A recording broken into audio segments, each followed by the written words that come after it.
Welcome to First. I'm Shirley Min alongside Mark Eichman and Nichelle Polston. With little to no information, school districts in Delaware are bracing for a spike in enrollment following the nationwide immigration crisis that's landed more than 100 unaccompanied minors in the first state. Agriculture in the first state has remained strong even with a decrease in the amount of farmland over the years. We visit one Hockessin farm to see how they reinvented themselves one scoop at a time. The ALS Ice Bucket Challenge has been a viral sensation online. We visit a Newark family dealing with the disease to see the fundraising efforts' impact on ALS patients. First, your public media news magazine starts now.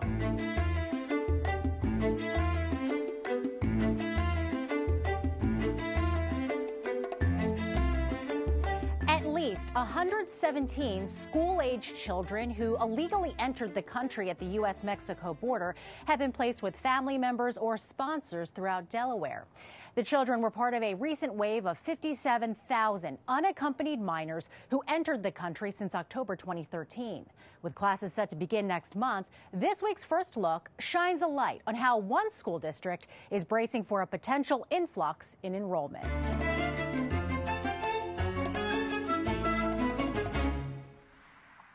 With close to 19,000 Hispanics and Latinos in Sussex County, we're learning some of the 117 unaccompanied minors now in Delaware are connecting with family members there. La Esperanza Executive Director Claudia Peña-Peretti noticed an influx of mostly teenagers from Guatemala, Honduras, and El Salvador beginning last fall. We noticed that there were more youth between the ages of 14 and 17 coming by themselves, and they were in need of enrollment in school and registering for school. The nonprofit also provides employment, victim, and immigration services. Sometimes the parents know that the kids are coming, and sometimes they don't. Immigration lawyer Nita Biggs has met with some of the unaccompanied minors here at La Esperanza in Georgetown. A number of them are fleeing, and they're victims of violence, and particularly women have been victims of domestic violence. Biggs says those who have good asylum cases will likely be able to stay in the U.S., but says deportation is an inevitability for many of them. Only recently, however, did state leaders find out about immigrant children in Delaware. Governor Jack Markell sent a letter to state lawmakers in July after just learning himself about the 117 unaccompanied minors who'd been placed with families in Delaware, with $0 from the federal government. The letter read, "The U.S. Department of Health and Human Services does not disclose the identity or location of these families to protect the privacy of the families living here and the children." He continued, "Some of these children may enroll in Delaware schools while awaiting processing by federal authorities." This is simply the feds running roughshod, in my opinion, over everybody else. And they've made a decision here to do things, and they're just going to do it, and they really don't seem to care. Longtime Indian River School Board member Donald Hattier says the district has had to unfairly prepare for any number of unaccompanied minors this upcoming school year after scrambling to accommodate a large wave of students last year. Now you have to start taking resources away from all of those kids that were already here, all of those programs that were already developed here, and you have to start redistributing it. Superintendent Dr. Susan Bunting says her district had to reassign teachers to meet the needs of 70 mostly Hispanic teenagers who suddenly enrolled at Sussex Central High School last year. We think the 70 were part of the 117. Okay. And the government officials are telling us that they also think that we have seen the majority of students that are going to be placed in Delaware. Bunting does not expect as big of a surge in enrollment this year. However, the district has established a newcomer center at the Carver Center in Frankfort, with 2 classrooms dedicated for students who speak little or no English. We are prepared with these 2 new classrooms to deal with it in a manner that we were not prepared to deal with it last year. We may do, as they would say, last year, but this year we actually have an academic program, specialized materials, teachers that are assigned specifically to do that. Because the unaccompanied minors come with no money from the feds, school districts simply have to eat the cost.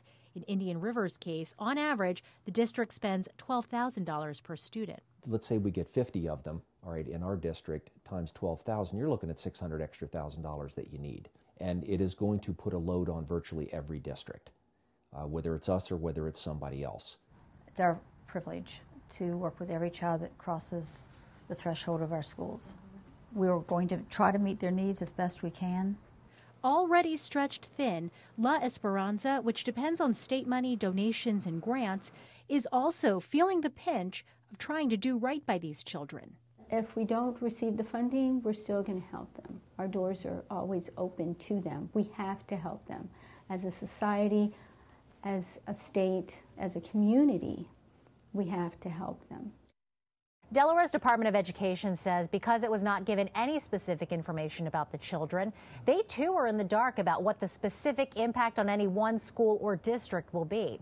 The governor, meanwhile, has said the children received necessary inoculations and that as more information becomes available, the state will work with area nonprofits while asking the feds for additional support. So there are some schools in the Indian River School District that are more than 50% Hispanic. So it seems like if there's any district that has the support system sort of in place to deal with this influx, it'd be Indian River. Yeah, and I mean, it's a good point, but the Newcastle County School District also has a very large Hispanic population, but even with a system in place, any influx, particularly what the Indian River District saw last year, about 70 kids, is a lot to handle on the fly, particularly when the educational backgrounds of the newcomers are not commensurate with the American kids their age. Now, La Esperanza threw out an interesting idea, establish some kind of partnership with school districts to help them prepare. Executive Director Claudia Pena-Peretti says she's not sure what that partnership will look like, but it might be a constructive conversation for both sides to have.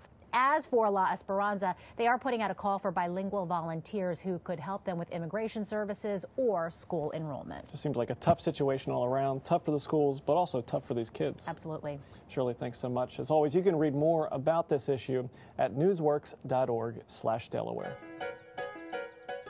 Coming up on First, Delaware played a pivotal role during World War II.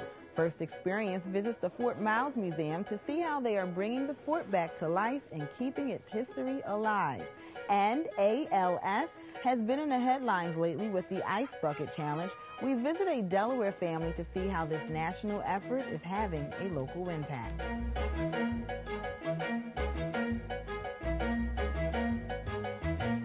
Just weeks before the Delaware primary, big changes in the most watched contest, the state treasurer's race. Joining us for some analysis of the latest are Stephanie Hansen, former Newcastle County Council President, now with the law firm of Young, Conaway, Stargett, and Taylor. Also here is Michael Stafford.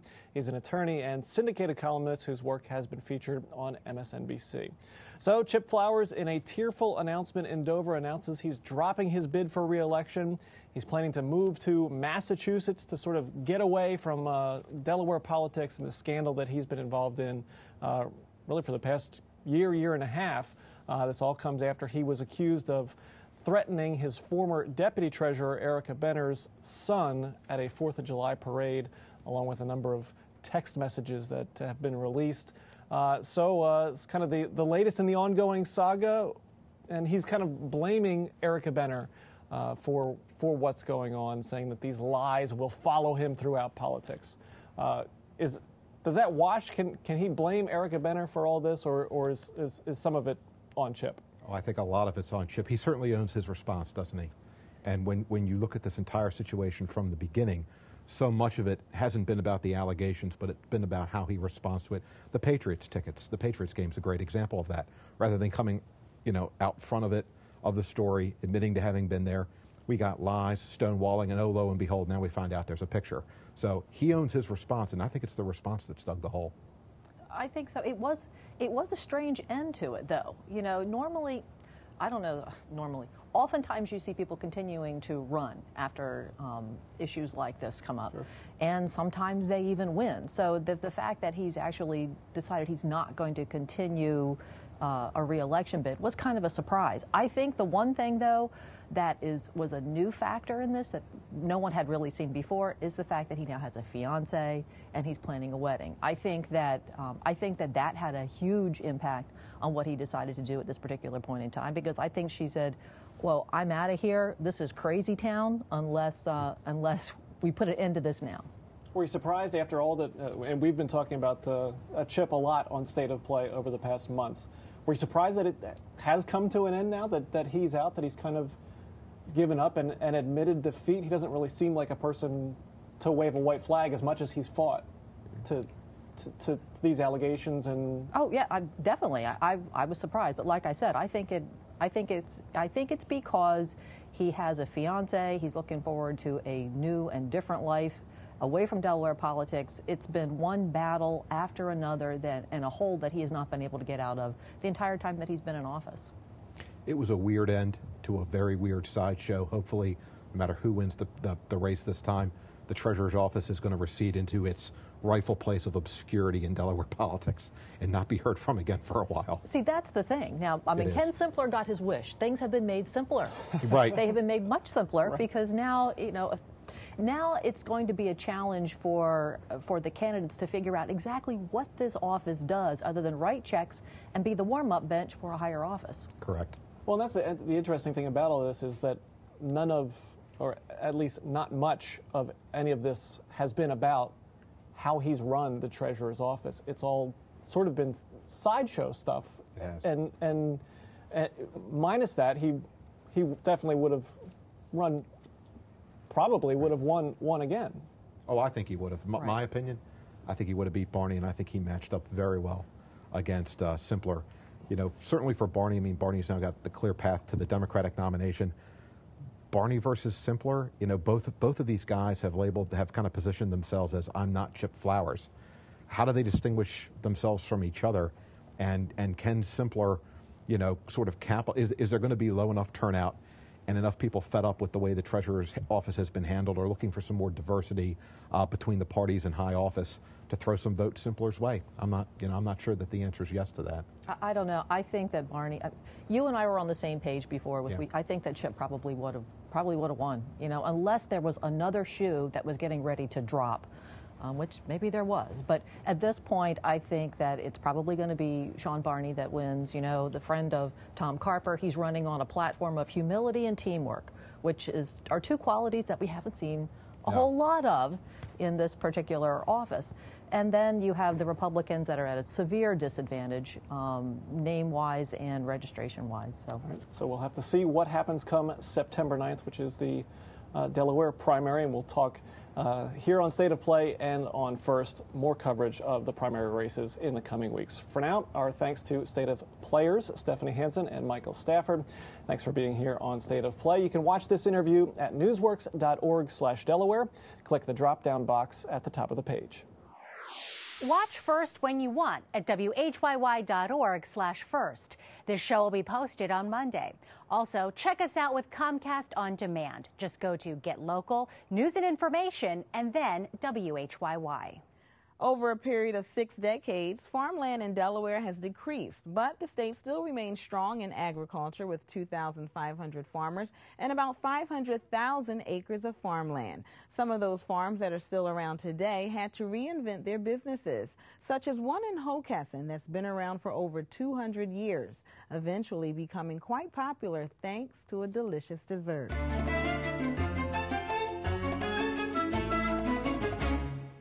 You have to kind of adapt to the area as well as the times.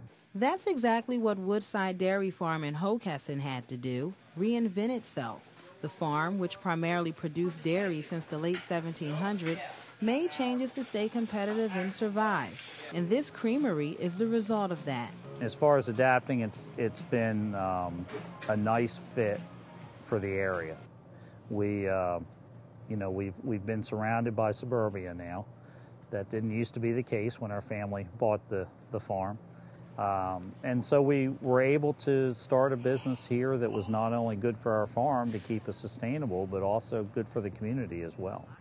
I've got some hay cut out there. For a short period of time, the Mitchells focused on selling other crops, but eventually returned to the dairy business and created its very own creamery in the late 90s. Delaware Secretary of Agriculture Ed Key says he's seeing more of this trend today. 5 years ago, we had one on-farm ice cream shop, and now we have, I think, 5. So a new wrinkle, a new way to generate revenue. When it comes to the future of farming in the state, Key says agriculture has a bright future in Delaware, thanks to many farmers taking chances and, of course, being profitable. The farmers are always thinking about a new enterprise. In the last 5 years, we've gone from 7 town farmers markets to 26 up and down the state.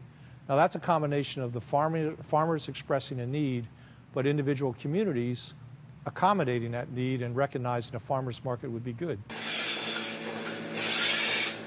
Back at the farm, you'll find some unique homemade flavors inside Woodside's Creamery that recently received rave reviews. TripAdvisor.com had their top 10 ice cream shops in the country, and they ranked us number 4. So that was quite an honor. We were surprised. A surprise that shows the surrounding community really values the ice cream there. The nice thing about that particular survey, I guess, is that it's customer-based. They base it on customer comments. And so that's really special to us, is that our customers thought enough of us to give us those accolades. Meanwhile, to ensure success and keep the farm moving in the right direction, Jim Mitchell stays hard at work. Whether he's milking the cows or out on the field, the goal is to make sure that Woodside sticks around for many more years to come. In order to do that, developing strong relationships are necessary. We work with other farmers quite a bit as far as learning from each other, and we've had several that wanted to do ice cream that have come to visit our farm, and we've gone to visit other farms that have either been in the ice cream business or been in the dairy business for a long time, or various things. And that's one nice thing about the farming community. People are usually very willing to share and work with one another and help one another, and that's a big asset. What's next for the Woodside Creamery Farm? I'm told that Jim Mitchell and his wife are hoping to bring on the next generation. Their niece is graduating next year from college with a business degree and expressed an interest in working at the farm full-time, potentially taking over the business.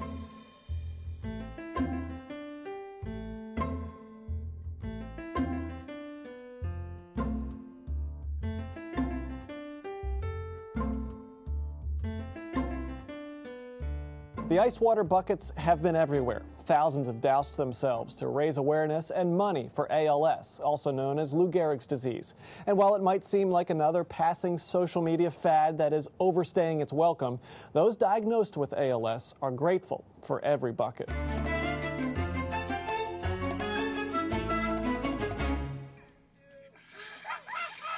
Over the past few weeks, videos of friends and family doing the Ice Bucket Challenge for ALS have flooded social media pages. With every bucket, another challenge issued. Each of you has 24 hours to complete your task. The grassroots effort has taken a high-profile turn with celebrities,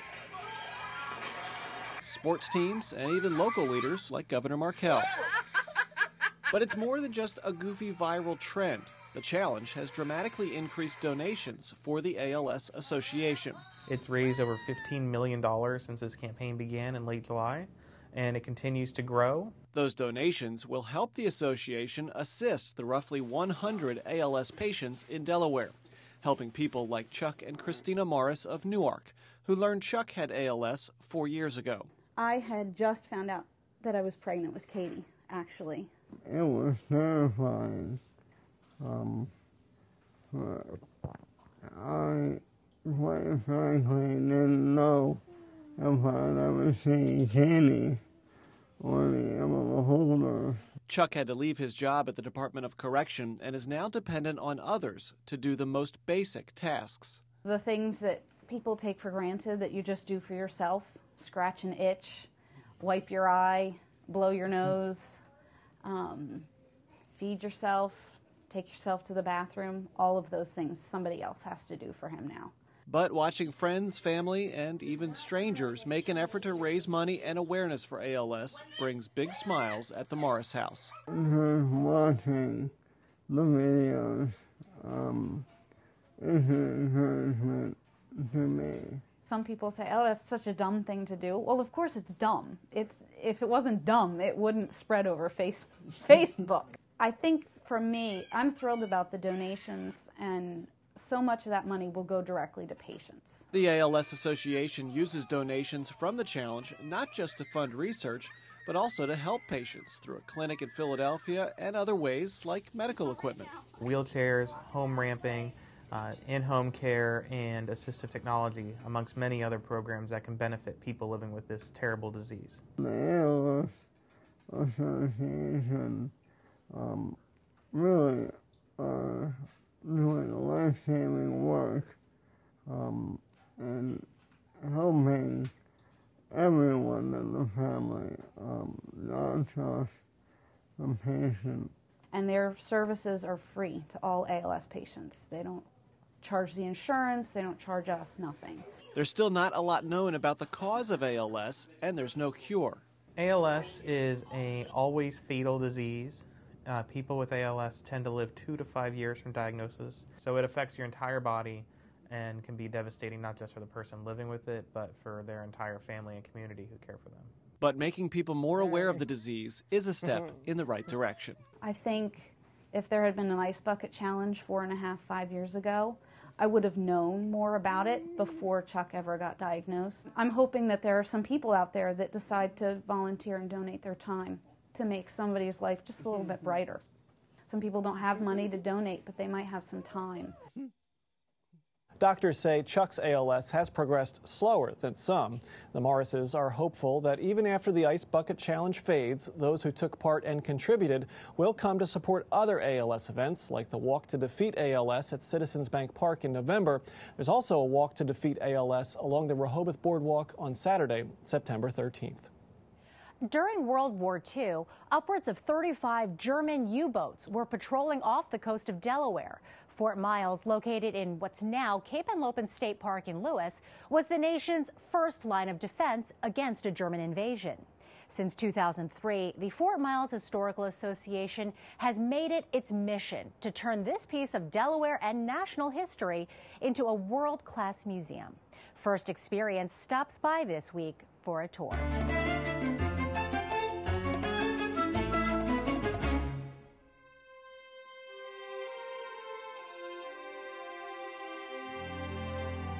In 1940, the United States government determined that we were probably going to go to war with Germany. And the question was where they were going to build a fort to defend Philadelphia. Locals gave them some land. The town of Lewis gave them some land. Of course, the feds owned the beach. And together they put a reservation together of about 2,000 acres and started to build what's going to become one of the greatest forts in the world, Fort Miles in Lewis, Delaware. The German Navy never appeared. So you had 2,200 men and women sitting here doing nothing. So ultimately the fort's going to start to be what's called demilitarized in 1944, and the guys here are going to be shipped over to Europe. The Army just walked away from it. A lot of the locals got inside and liberated materials, let's put it that way. Lots of graffiti. It was messed up inside.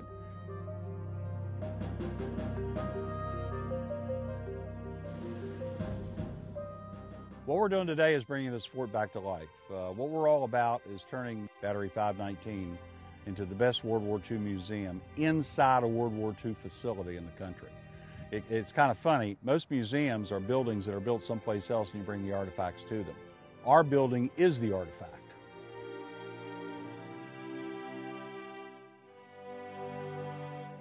Phase 1 is going to cost about $1 million to redo some of the road system in here, do some parking, redo our gun park out here. And phase 2 is actually concentrating on the museum.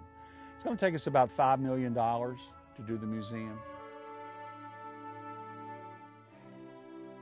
We have different themes inside the museum. Well, one theme is the German attack on the East Coast in 1941-42. We also tell the story of Delaware in World War II. The Delaware had 2 units in World War II. It had the 198th, anti-aircraft unit, which was out of Wilmington, and the 261st Coast Artillery, which was made up of boys mostly from Sussex County. And the 261st was brought over here and actually started building Fort Miles. So the way the Delaware boys looked at it is that they were defending Delaware from the Germans. This is what excites people about it. When they see it and they go inside of it and they look at this place and they don't know what's inside of it, what's behind that little door behind me. And they get in there and they find out that it's a beautiful museum inside telling the story of Delaware in World War II.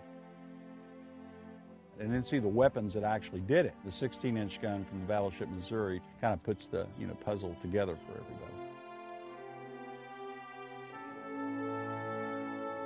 The Delaware legislature has been very good to us, and our fundraising committee, of course, raised $155,000, all local money, to bring in the battleship Missouri's barrel 2 years ago.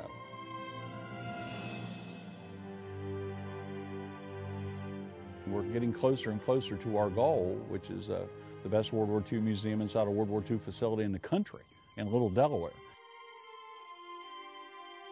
If you're into Delaware history, and if you're into American history, the future is quite bright. And we want to tell the Delaware story, and we got a great story to tell.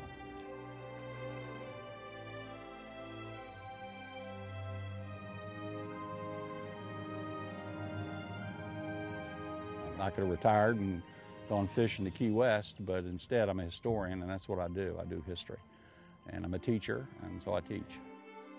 No better place to teach if you're a historian, particularly a World War II historian, than right here.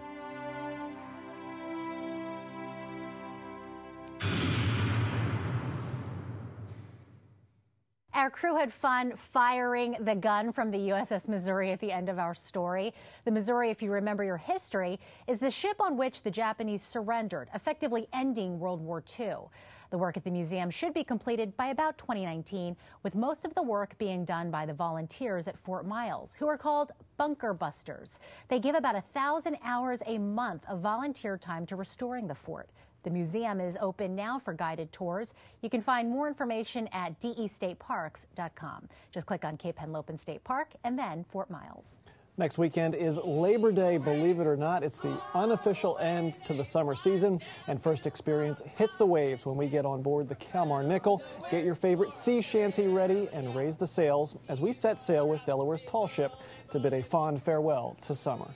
But before we go, we have some sad news to share. Delaware restaurateur and humanitarian Matt Haley died this week after being critically injured in a motorcycle crash in India. Haley was on a 6-week humanitarian mission through northwestern India and Nepal, where he's carried out a considerable amount of charitable work. His nonprofit, the Global Delaware Fund, has helped fund 2 schools in Nepal and supported a boys' orphanage in India, among other things. Closer to home, Haley's also donated money, services, and time to organizations like the Delaware Adolescent Program, the Food Bank of Delaware, and the Delaware Kids Fund. Now, my photographer Paul Parmley and I had the privilege of spending some time with Matt earlier this year as part of a profile piece we ran on First back in April. Now, Matt Haley Companies runs 8 restaurants in several Delaware beach towns. He was just an electric person to be around, and his positivity was just so contagious. And I remember he used to say that his life is not busy, it's full. So he'll certainly be missed. That is First for this week. We thank you for watching. For Mark Eichman and Shirley Min, I'm Michelle Polston. Have a great week.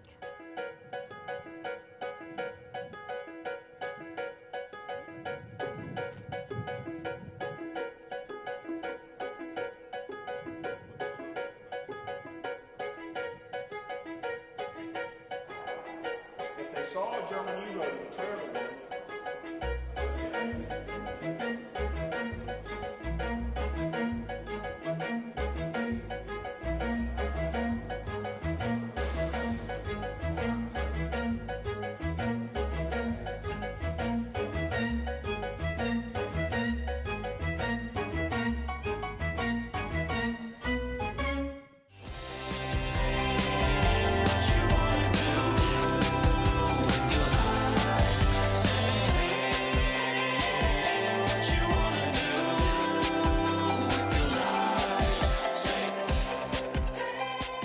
Wilmington residents can now sign up for free emergency text and email alerts directly from the Wilmington Police Department. The department can now issue alerts which will simultaneously call landline phones, send text messages and email, and post to social media. The service is free for subscribers and registration is easy. Simply text your zip code to 888-777 or register online at nixle.com, where you can customize alert settings and choose to receive email and web alerts as well. With Nixle, you know.